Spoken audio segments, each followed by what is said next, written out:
ناظرین، ہزاروں سال پہلے کی بات ہے۔ دنیا میں جنات کی حکومت تھی۔ یہاں خونریزی تھی، دنگا فساد تھا، نافرمانی اور کفر و شرک کا غلغلہ تھا۔ نیکی بے حد کم تھی اور بدی بہت زیادہ تھی۔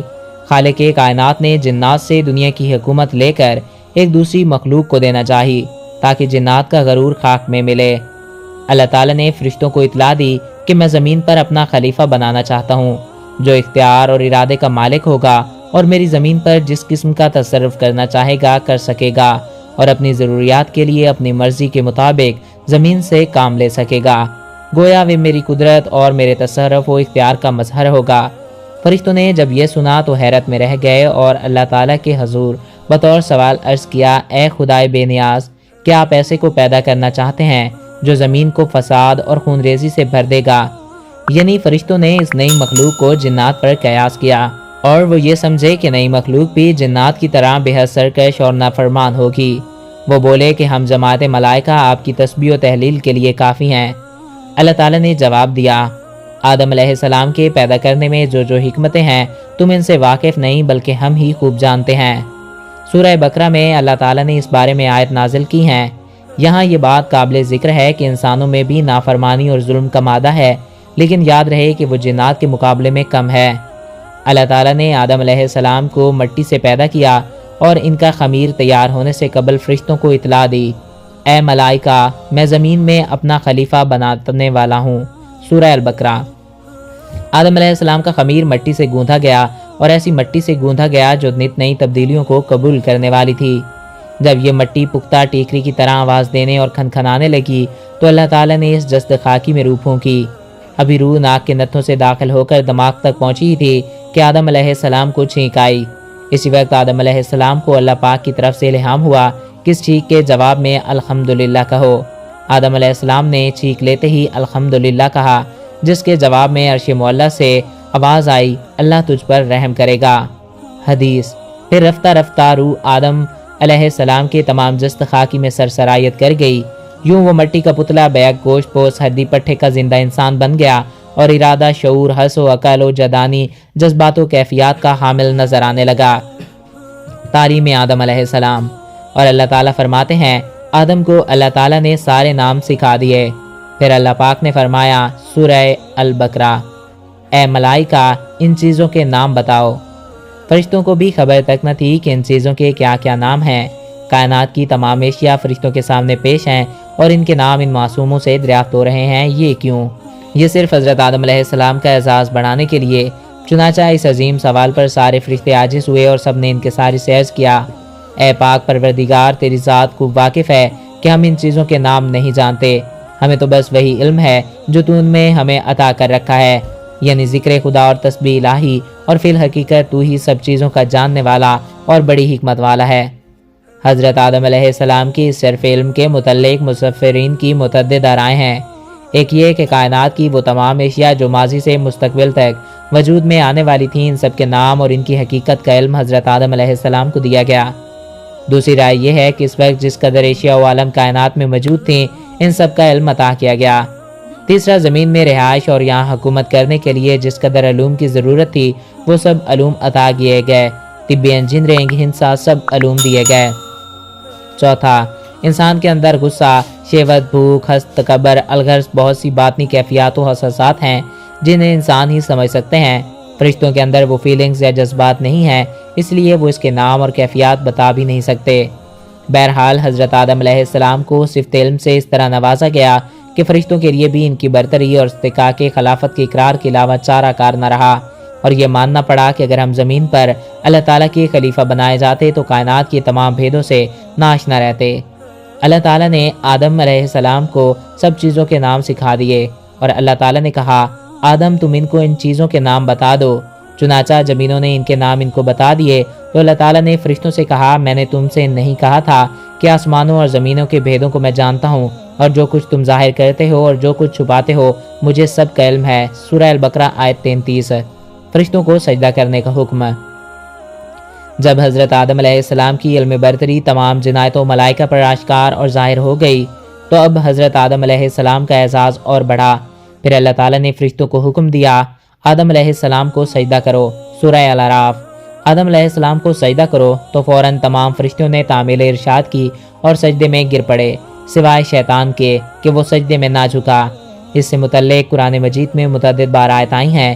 سورہ اعراف میں ہے، اور ہم نے تمہیں پیدا کیا، پھر تمہاری صورت بنائی، پھر فرشتوں سے کہا کہ آدم کو سجدہ کرو، چنانچہ سب نے سجدہ کیا سوائے ابلیس کے کہ وہ سجدہ کرنے والوں میں شامل نہ ہوا۔ سورہ الحجر میں ہے، ہم نے انسان کو سڑے ہوئے گارے کی کھنکھناتی ہوئی مٹی سے پیدا کیا، اور جنات کو اس سے پہلے ہم نے لو کی آگ سے پیدا کیا تھا۔ اور وہ وقت یاد کرو جب تمہارے پروردگار نے فرشتوں سے کہا تھا کہ میں گارے کی کھنکھناتی ہوئی مٹی سے ایک بشر کو پیدا کرنے والا ہوں، لہٰذا جب میں اس کو پوری طرح سے بنا لوں اور اس میں اپنی روح پھونک دوں تو تم سب اس کے آگے سجدے میں گر جانا۔ چنانچہ سارے کے سارے فرشتوں نے سجدہ کیا سوائے ابلیس کے، کس نے سجدہ کرنے والوں میں شامل ہونے سے انکار کر دیا۔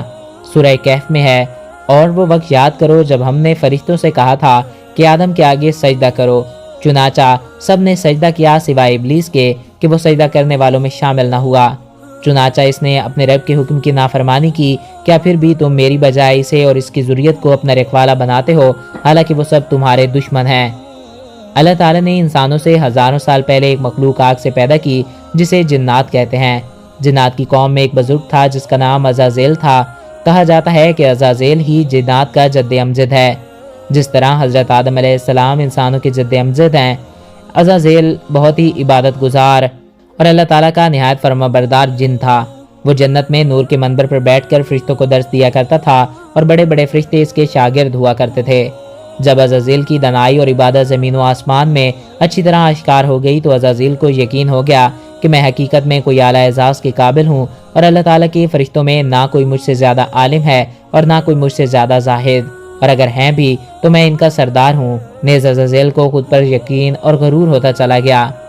اللہ تعالیٰ نے جب فرشتوں کو حکم دیا کہ آدم علیہ السلام کے سامنے سجدہ کرو تو تمام فرشتوں نے آدم علیہ السلام کو سجدہ کیا، علی ابلیس مگر عزازیل جس کا لقب آج سے ابلیس ہوتا ہے، اس نے سجدہ نہیں کیا۔ لکھا ہے کہ جب فرشتوں نے حضرت آدم علیہ السلام کو سجدہ کیا تو پورے 100 برس تک تمام ملائکہ سجدے میں پڑے رہے۔ پھر جب انہوں نے سجدے سے سر اٹھایا تو دیکھا کہ عزازیل یعنی ابلیس حضرت آدم علیہ السلام سے منہ موڑ کر اکڑا ہوا کھڑا ہے اور اس کا سارا منہ سیاہ ہو رہا ہے۔ جو آج سے پہلے نہایت ہی خوبصورت تھا وہ آج ایک خوفناک دیو کی صورت میں نظر آ رہا ہے۔ ابلیس کی یہ بری حالت دیکھ کر تمام ملائکہ خوف خداوندی سے پھر سجدے میں گر پڑے۔ جب تمام فرشتے سجدے سے اٹھے تو اللہ تعالیٰ کا شکر ادا کیا۔ اللہ تعالیٰ نے کہا، اے ابلیس، آدم علیہ السلام کو سجدہ کرنے سے تجھے کس چیز نے روکا؟ اللہ تعالیٰ اگرچہ علم الغیب میں ہیں اور دلوں کے بھیدوں سے خوب واقف ہیں اور ماضی حال اور مستقبل سب ان کے لیے یکساں ہیں، مگر اللہ تعالیٰ نے دوسروں کو دکھانے کے لیے ابلیس کے امتحان و آزمائش کے لیے یہ سوال کیا۔ اس پر ابلیس نے جواب دیا، اے اللہ، میں آدم سے بہتر ہوں، کیونکہ مجھے تو نے آگ سے پیدا کیا اور آدم کو خاک سے، پھر میں آگ کا بنا ہوا خاک کے پتلے کو کیوں سجدہ کروں؟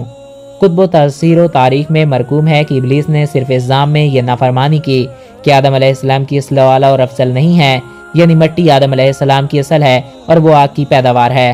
مگر بدبخت شیطان اپنے غرور و تکبر میں یہ بھی بھول گیا کہ وہ خود اور آدم علیہ السلام دونوں خدا کی مخلوق ہیں، تو مخلوق کی حقیقت خالق سے بہتر خود مخلوق بھی نہیں جان سکتی۔ بہرحال شیطان کا جواب چونکہ غرور و تکبر پر مبنی تھا، اس لیے اللہ تعالیٰ نے اس پر واضح کر دیا کہ کبر و نحوست نے تجھ کو اس قدر اندھا کر دیا کہ تو اپنے خالق کے حقوق و احترام سے بھی منکر ہو گیا، اس لیے مجھ کو ظالم قرار دے دیا۔ یہ نہ سمجھا کہ تیری جہالت نے تجھ کو حقیقت کو سمجھنے سے قاصر کر دیا، پس تو اب سرکشی کی وجہ سے ابدی ہلاکت کا مستحق رہے، اور یہی تیری عمل کی قدرتی پاداش ہے۔ سورہ الحجر میں ہے، اللہ نے کہا، ابلیس تجھے کیا ہوا کہ تو سجدہ کرنے والوں میں شامل نہیں ہوا؟ اس نے کہا کہ میں ایسا گرا ہوا نہیں ہوں کہ ایک ایسے بشر کو سجدہ کروں جسے تو نے سڑے ہوئے گارے کی کھنکھناتی ہوئی مٹی سے پیدا کیا۔ اللہ تعالیٰ نے کہا، اچھا تو یہاں سے نکل جا کیونکہ تو مردود ہو گیا ہے۔ چنانچہ ابلیس کا لباس بزرگی و کرامت اتار لیا گیا اور اس کو لعنت و پھٹکار کا جامہ پہنا دیا گیا اور معلوم کر کے مقام کرب سے نکال دیا گیا۔ طب مہلت اور دعویٰ۔ جب ابلیس کو معلوم کر کے جنت سے نکالا جانے لگا تو ابلیس نے توبہ و ندامت کی بجائے اللہ تعالیٰ سے یہ استدعا کی، اے اللہ، اگر تو مجھے اپنی حضوری سے نکالتا اور جنت سے محروم کرتا ہی ہے تو مجھے یہ مہلت دی جائے کہ میں تا قیامت زندہ رہوں۔ اس نے دو مطالبے کیے، ایک بہت بڑی زندگی اور اختیارات کا، دوسرا موت نہ آنے کا۔ انرزانی الیوم الیبسون کا مطلب یہی ہے کہ قیامت کا دوسرا سور جس سے سب دوبارہ اٹھے جائیں گے، جس کے بعد کوئی مرے گا نہیں، اس وقت تک مہلت دیجیے۔ اللہ تعالیٰ نے اسے اختیارات دیے اور مہلت بھی دی، لیکن مہلت دوبارہ اٹھائے جانے تک نہیں دی، بلکہ فرمایا الیوم الوقت المعلوم، یعنی کہ تجھے ایک مقررہ وقت تک مہلت ہے۔ بظاہر اس سے مراد قیامت کا پہلا سور پھونکے جانے تک ہے۔ یہ سن کر اس نے پھر ایک مرتبہ اپنی شیطانیت کا مظاہرہ کیا اور کہنے لگا، جب تو نے مجھے رندہ درگاہ کر ہی دیا ہے تو میں بھی جس آدم کی بدولت یہ رسوائی نصیب ہوئی ہے، اس کی اولاد کو اور اس کو رسوا کروں گا اور ہر طرف سے ان کو گمراہ کروں گا اور ان کی اکثریت کو تیرا ناشکر بنا کر چھوڑوں گا، مگر تیرے مخلص بندے میرے تیرے سے گھائل نہ ہو سکیں گے اور ہر طرح سے محفوظ رہیں گے۔ اللہ تعالیٰ کا جواب۔ اللہ تعالیٰ کی طرف سے ابلیس کو یہ جواب دیا گیا، ہماری فطرت کا قانون مکافات عمل اٹل قانون ہے، جو جیسا کرے گا ویسا ہی بھرے گا۔ جو بنی آدم تیری پیروی کرے گا وہ تیرے ساتھ ہی جہنم کا سزاوار ہوگا۔ جا اپنی ذلت و رسوائی اور شومی قسمت کے ساتھ یہاں سے دور ہو اور اپنی اور اپنے پیروں کی ابدی لعنت جہنم کا منتظر رہ۔ حضرت آدم علیہ السلام کو اللہ تعالیٰ نے جنتی لباس پہنایا اور جنت میں داخل فرمایا۔ یہ جنت کشمیر یا دنیا کی کوئی اور جگہ نہیں بلکہ اصلی جنت تھی جو اوپر آسمانوں میں ہے۔ آپ جنت میں جہاں چاہتے گھومتے، جو چاہتے کرتے، لیکن ساتھ میں خود کو اکیلا محسوس کرتے۔ اللہ تعالیٰ نے بی بی حوا علیہ السلام کو آپ کی بائیں طرف کی پسلی سے پیدا فرمایا۔